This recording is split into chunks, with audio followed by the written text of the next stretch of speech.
You wrote so many amazing shows, you're gonna shout Ravi. It's Sheldon Harnick, the lyricist of Fiddler, and she loves me. I'm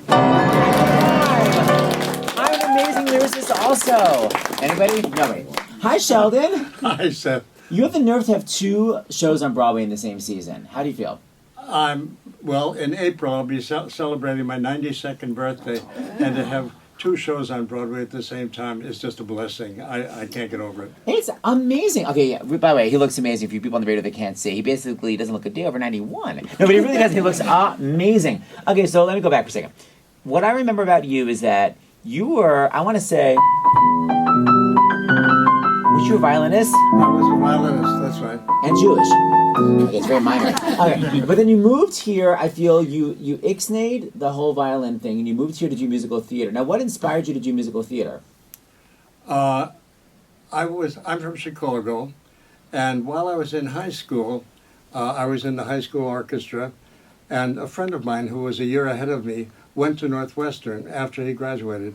And he invited me to come out to see the musical they did every year. It was called the WAMU Show. Oh, yeah, they still do it. Yeah, the Women's Athletic Association and the Men's Union, the WAMU Show. And I was just, it looked like a professional show. Critics used to come from all over the Chicago area to see that show. And as a matter of fact, they had people like Carlton Heston and Anne Margaret and Paul Lynde and Charlotte Ray. They had quite a talent pool.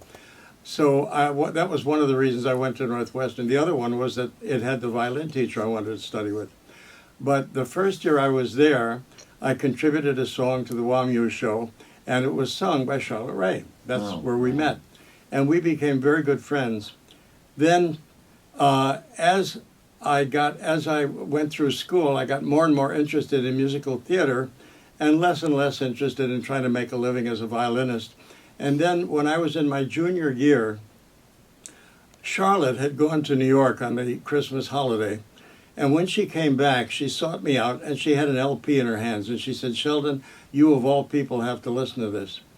And so she loaned me the LP, and it was Finian's Rainbow. And I listened to those lyrics by Yip Harburg, and I thought, that's it. That's what I want to do. So what year is this, 52? This was I left Chicago to come to New York in 1950.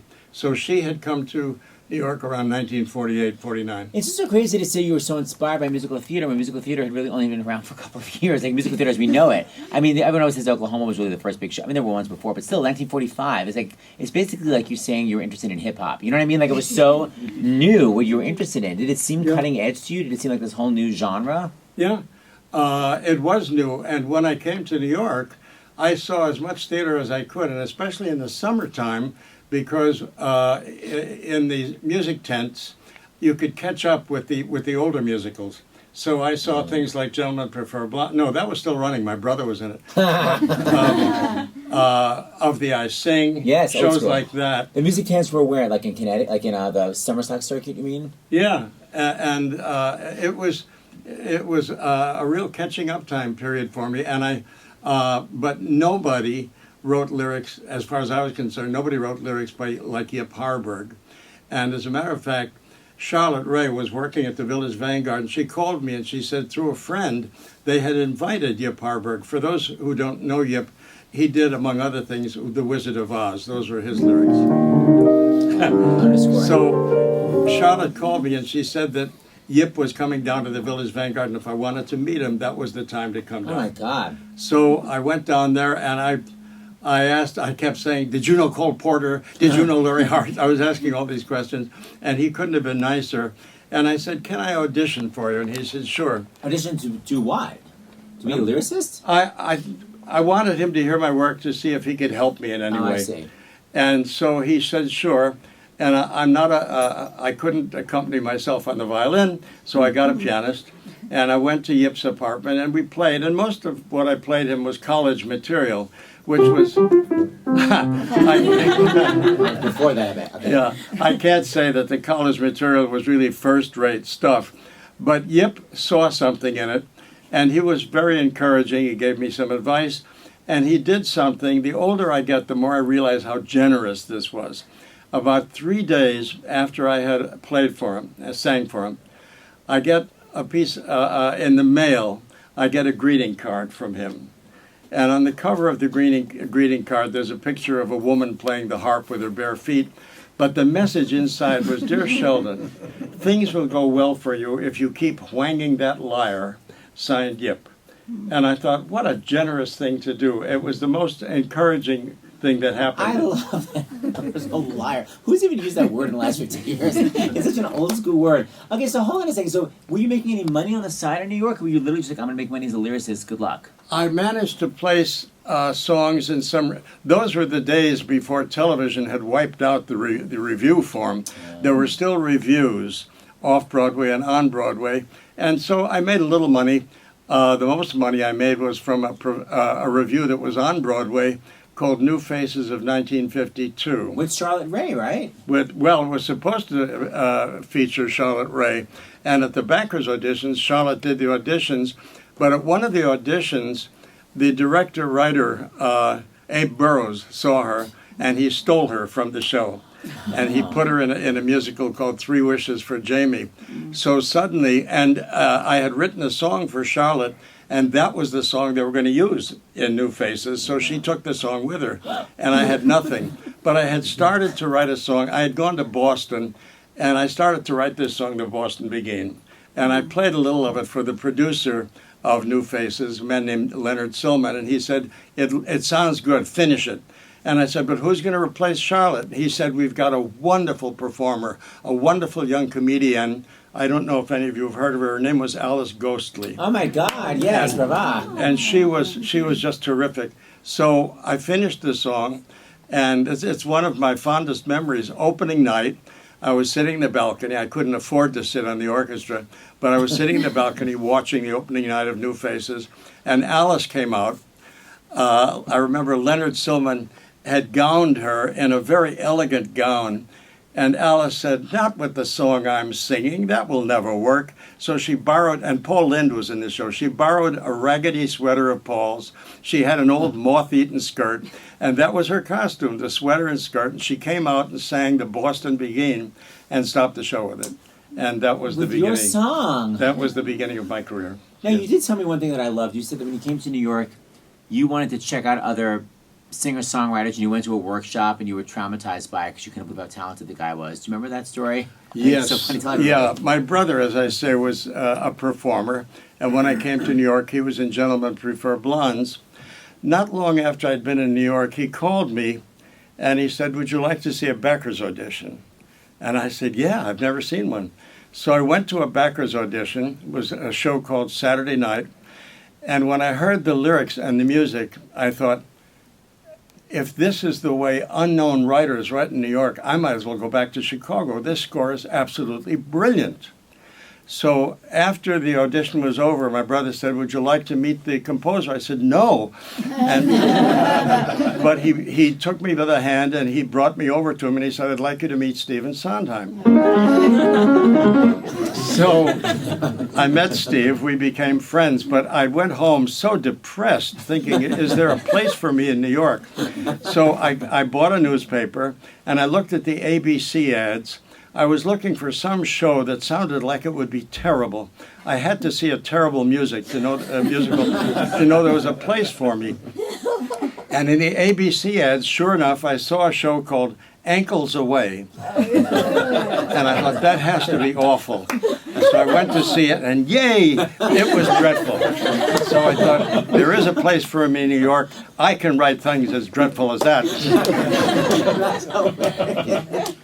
Well said. Okay, so two amazing shows are on Broadway. I love both shows so much. Fiddler and She Loves Me. Let's talk about both for a second. So She Loves Me stars such a great cast. Zach Levi, Laura Benanti, Jen Kukowski, Gavin Creel. She Loves Me, people always call it this perfect jewel box of a musical. How did it happen? Did how Prince approached you? Did you see Meg Ryan and You've Got Mail and decide to musicalize it? Thank you. How did you decide to do it? We did She Loves Me before whatever the Judy Garland picture was that was based on that too. Oh, she's in in the Good Old Summertime? Yeah. Yes, that's right. And before the Meg Ryan picture, You've Got Mail, I think it was called. No, we had, actually it started with a phone call from a producer named Larry Kasha. And so Jerry Bock, my composer, Jerry and I went to see Larry, and he said, do you know the movie The Shop Around the Corner? And both Jerry and I knew the movie and loved it. And he said, well, I have the rights to it, and I think can be adapted into a lovely musical. We were delighted. We said, who will do the book? And he said, do you know the work of a playwright named Joe Masteroff? And by coincidence, both Jerry and I had seen a play that Joe wrote called The Warm Peninsula, starring Julie Harris. And we said, yes, we know his work, we love it. So that's how it started. And then we wanted as our director Gower Champion. Oh, yeah. So our producer approached Gower Champion. He said, I would love to, but I have other things. I can't commit to it. And so Hal Prince, by that time, Harold Prince, had produced both Fiorello and Tenderloin that Jerry and I had written the score for. And Hal had been called in to try and fix a musical. I think it was called A Family Affair, and if I remember right, it starred Shelley Berman. I know. And it hadn't opened yet, but the producer realized that it was in terrible trouble, and so Jerry Bock and I saw it, and then Hal was invited to come in and try and fix it. We saw it before he came in and after he came in, and the show had some built-in problems that were unfixable. But what Hal did was astonishing. So we asked Larry Kasha, we said, we think that Hal is a terrific director and we'd like him. And thank goodness, Larry said, okay, I'll take a chance on him. So you were responsible for Hal Prince's first big directing gig? Yeah, that was his first Broadway musical. And the day after we called Hal Prince, Gower Champion called and said, I'm available. Oh my God, what did you do? Well, we had made the offer to Hal in good faith, and we thought we can't go back on that offer. And I'm glad we stuck with it because Hal was terrific. And one of Hal's strengths, which has been established through the years, is casting. And he got, our leading lady was Barbara Cook, who was the Queen of Ingenues at that time. Our leading man was Raymond Massey's son, Daniel Massey, who was a splendid performer. We had Barbara Baxley, and best of all, we had an actor who really is sorely missed. I don't think there's anybody like him, and that was an actor named Jack Cassidy. Jack was just great. Although in the current She Loves Me, we have an actor doing that role named Gavin Creel. Creel, one of my favorites. And Gavin's wonderful. He must be fantastic. Although I loved Howard McGillen also. Howard was fantastic back in the 90s. When Howard McGillen did it in he was. Judy Kuhn. Okay, so we went into rehearsal, and actually it's a very peculiar story. We opened in New York. We got lovely reviews, and we thought, good, we're here for 2 years. But after about 6 months, business began to fall off, and we never did figure out why.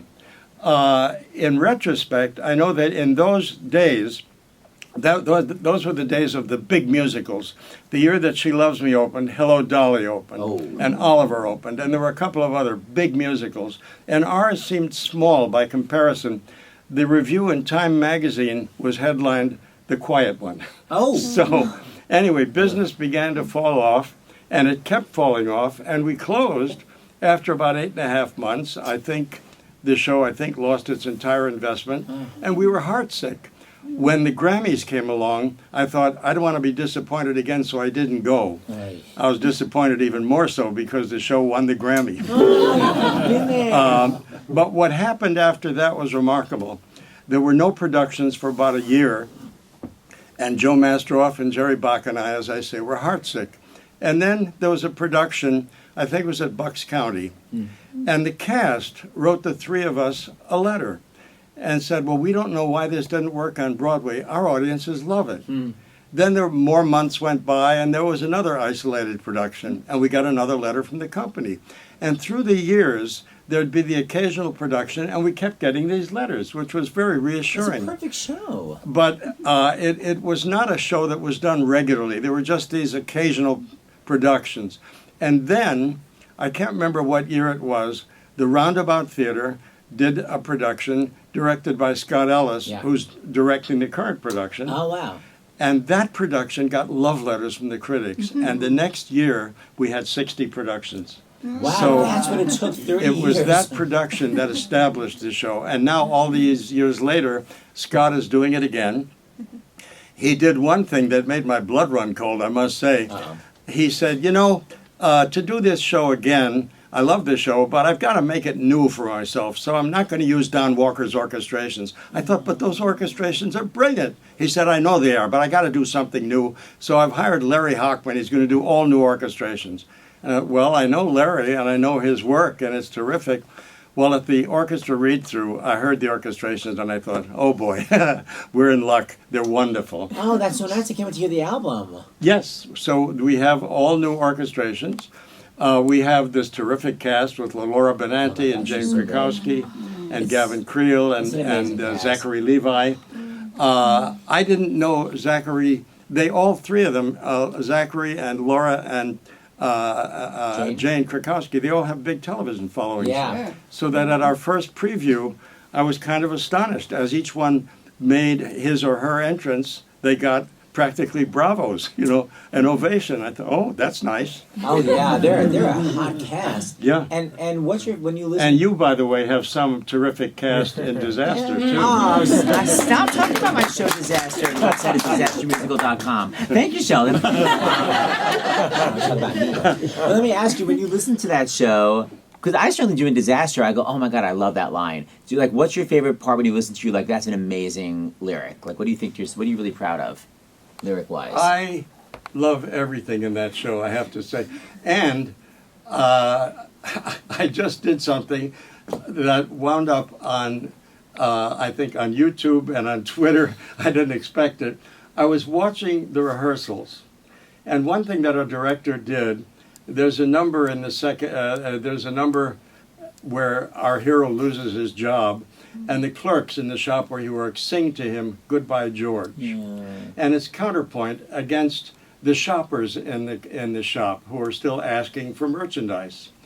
So when it got there, the number starts with the shoppers singing 2 lines, and I heard the 2 lines. And then to my surprise, they repeated the 2 lines. And I thought, no, they're supposed to start singing Goodbye, George. And I went to Scott, and he said, no, I want it this way. I thought, well, I can't have them singing the same lyrics. So I went home and I wrote 2 new lines or 4 new lines, whatever it was, and I brought them in.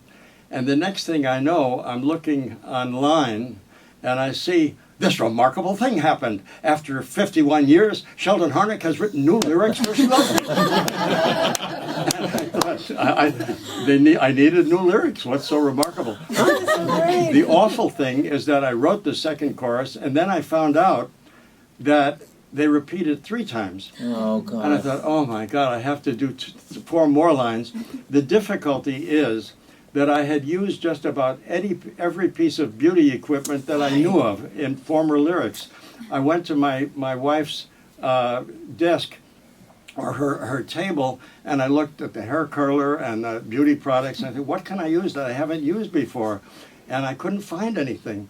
So I'll tell you the lyric I came up with for the third 4 lines, where the shoppers say, can you recommend a lotion good for sensitive skin afflicted by windburn? And with any luck, the clerks will start to sing Goodbye, George before you hear the end of that lyric. Because it's kind of a weird lyric.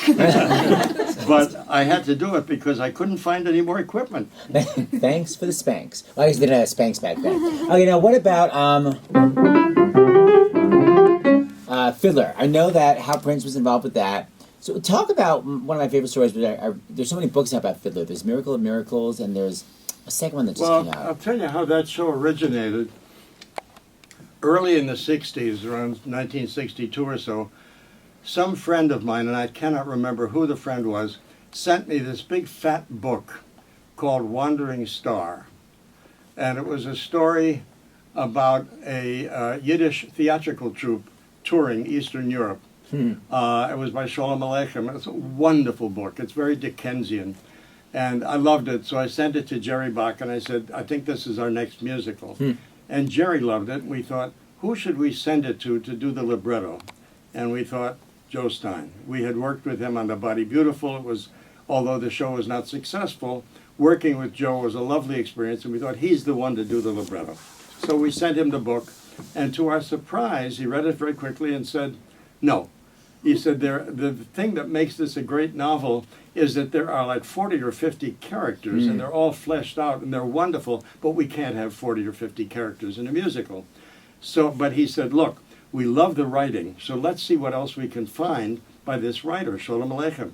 And we started reading things, and we found the stories called Tevye's Daughters, which is an internationally known series of stories by Sholem Aleichem. They're wonderful stories.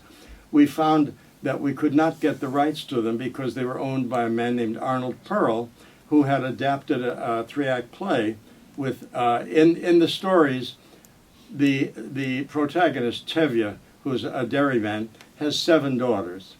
And so Arnold Pearl wrote a play, a three-act play, each act about 1 daughter. And luckily, we were able to make an agreement, an arrangement with Arnold Pearl. Anytime you see a poster, right under the title, Fiddler on the Roof, you will see, by special arrangement with Arnold Pearl. Wow, to this We had day. to do that. So he participates in the royalties, but we got the rights. And then Marvin Hamlish told me this, and I think you did too, that you had written the show, but Jerry Robbins was like, "What's the show about?" And like you guys had to figure it out. What's that You story? know that story. I Yeah. love it. It's so fascinating. Well, what I've learned through the years is that any smart, experienced director starts having meetings with the writers at least 6 months before you go into rehearsal, because you've got to study that script and find out what the weak spots are, where it can go wrong, and try and fix them before you go to rehearsal. Yeah. Because once you go into rehearsal, it's like a toboggan slide. You know, you start and you go, and the next thing you know, you open. So Jerry Robbins started to have meetings maybe 6 months before, and each meeting started the same way. What is this show about?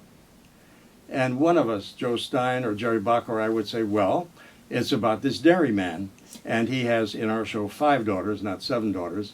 We had mercy on the producer. we said, it's about this dairyman, and he has these 3 marriageable, these older daughters, and it's about the problems of finding them husbands and how they don't want the arranged marriages and so forth. And Robbins would look at us and he'd say, no, that's the plot. That's not what gives these stories their strength. What is that? And about 3 or 4 weeks after we started meeting with him, one of us said, hey, you know what these stories are about? It's about the changing of a way of life. The so-called Enlightenment was making its way from Western Europe to these little villages, these shtetls in Eastern Europe, and turning everything upside down. Old traditions were being changed. And Robin's eyes lit up, and he said, that is what it's about. In that case, and he looked at me and Jerry Bock, he said, you have to write a song, presumably called Tradition, to tell the audience what some of these traditions are that are changing or that will stay the same. And luckily for me, Jerry had a wonderfully inventive compositional mind, and he wrote the music to that very complex number. He wrote the music first. I say it's complex because there's a place where there's 4-part counterpoint. Yeah, one Where goes. the One's going. where the papas, the mamas, the daughters, and the sons, they all sing their individual parts. But he gave that to me, and it was the inspiration that I needed. I knew that the title would be Tradition. I learned how to spell it and everything. So we wrote it, and one of the great things about rehearsal, but I'll change that. One of the disappointments I've had with every show I've done is that I never get the score right the first time around. So that we go into rehearsal and I discover that some of the songs work. Yeah. So during rehearsal, and even during the out-of-town tryout, usually instead of me being able to be at rehearsal watching what the director does and watching the show come together, usually I'm back home with my dictionary and my thesaurus and my rhyming dictionary, struggling with the new material. And that turned out to be true in this case too. But the one thing I did see, I saw when Jerry Robbins when he staged Tradition. And that was like watching a master sculptor work, and his material was not stone or marble, it was human beings. But he was just wonderful. And Joe Stein was there. He would turn to Joe every once in a while and say, Joe, I need a line here. There was a composer, can't remember her name, but she did the incidental music, and he would turn to her and say, "Give me a few bars here. I need a few bars here," and within 2 hours he had staged that magnificent number. And if you see the show, and I hope you will, it's good for my pocket. And also, it happens to be a wonderful production. Oh, it's a beautiful show. That Bartlett Sher directed, and he's a brilliant director. I don't know if you've, and after you've seen that, then go see King and I. Right, exactly. That's correct. But then everyone say the same, and I guess the other thing I want to just say is, there's such a panic on Broadway to have these shows that appeal to everybody, and I find it so interesting that in the mid-'60s, you were able to raise money for a show that was about poverty-stricken Jews, when people saying, "Oh my God, no one's going to want to see poor people, no one cares about Jews." Like, how did you sell it? You just reminded me, that was a very difficult time. I did go we had many backers auditions. We had to have many backers auditions.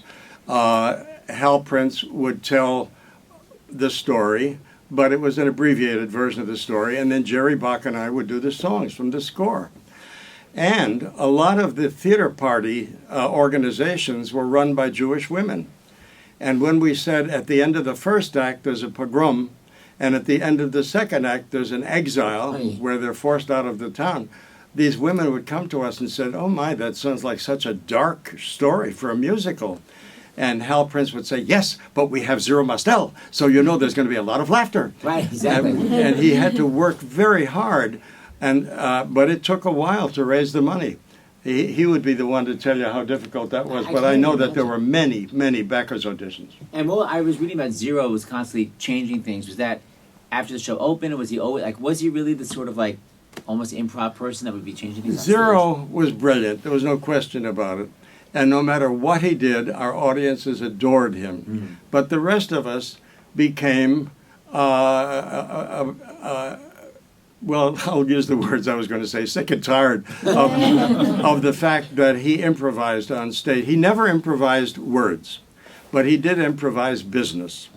For instance, when he sang his opening number, "If I Were a Rich Man," Jerry Robbins had put a milk can next to him. And at one point, he raised his arms to heaven. He sighed. He lowered his arm. It went into the milk can. He brought it out. He looked. His sleeve was wet. All he was supposed to do was wring out his sleeve and go on with the song. Within 3 days, the song was no longer about "If I Were a Rich Man." The song was, "What do you do with a wet sleeve?" And he had about 7 or 8 minutes. That's a long time of just improvisation. What you do with a wet sleeve. You use it as perfume on your ears. Oh my God, you grease the wheels of your wagon with it. He did, and he was endlessly inventive, and the audience loved it. But the rest of us were thinking, "Zero, for heaven's sake, this show is going to run 5 hours the way you're doing this." And as a matter of fact, he almost got killed because at one performance, he walked to the lip of the stage and he wrang out his sleeve above the bassoon, and the milk went into the bassoon. That's a $1,500 instrument, and the bassoon player, I thought, was going to kill him. Oh my God! He was outraged, which would have been all right. Zero was insured, but we would have had to replace him, and that would have not have been easy. Anyway, actors. I think they were impressed. You couldn't help but be impressed by his inventiveness. But an actor would turn to deliver a line, and he wasn't where he was supposed to be. He was someplace else on the stage. And as a matter of fact, one splendid actress who played his wife, Golda, I won't mention her name, but she quit the show. She couldn't work with him. She was disciplined. He was not. So although the audiences loved him, we had problems. And as a matter of fact, Hal Prince sent Jerry Bock and Joe Stein a copy of a letter he had received. A theater critic from Kentucky had come to see the show, not to review it, but just he was in New York and he was seeing all the shows. When he got back to his city in Kentucky, he wrote a piece for his newspaper. It was not a review of the show. It was just a tale of the shows he had seen in New York, and said, "By the way, Fiddler on the Roof is an absolutely adorable show, but wait until Zero Mostel is out of it. He is distorting every scene." This was kind of, I guess, late in the run. And Hal Prince thought, "We can't have this." So he sent us copies of the letter, and then he asked around, and it turned out there was a wonderful actor named Luther Adler who'd made his reputation in the Yiddish theater. Luther was available, and so after about 9 months, he sent Zero out on the road. As a matter of fact, it was not difficult to get Zero to leave the show, because what I didn't know was that sometime after, I think it was after Zero had done Funny Thing Happened on the Way to the Forum, on a February day, he had been waiting at a bus stop. He was waiting for a cab, actually, and it had snowed. A bus came along and skidded up over the curb and ran over him. And he was rushed to the hospital, and he was still conscious when he heard the director say, "We have to amputate." Yeah. And he begged the doctor. He said, "Please, I'm a performer. Save the leg, save the leg." And they did. I saw the leg in Zero's dressing room once, and it didn't look like a human being. It looked like a baseball bat with a lot of wax impressions in it. How he managed to get out and dance and do what he did was astonishing. But as soon as he went into the wings, they handed him a cane, and he limped to his dressing room. So after he had done the show for about 7 months, 8 months, Hal said he had a letter from his doctor, and the letter said, is it possible for Mr. Mostel to be in the show 3 months and out of the show 3 months? He cannot do 8 performances a week. So Hal said, no, that's not possible. If he's in the show for 3 months and then out, people will wait for those 3 months until he's back in the show. We won't be able to sell tickets. So Zero was quite willing to go on the road where he didn't have to do 8 shows a week. He did 4 or 5 shows a week, traveling. And so we had Luther Adler. And Luther was great in Act 2 because that's where the drama is. Luther was not that good in Act 1 where the musical comedy numbers are. So that after Luther had been in it about, 4 or 5 months, he was replaced. And he was willing to go because he recognized that he was not delivering the kind of performance that he himself would have wanted to. And the next guy we had, to me, was the best one we've ever had.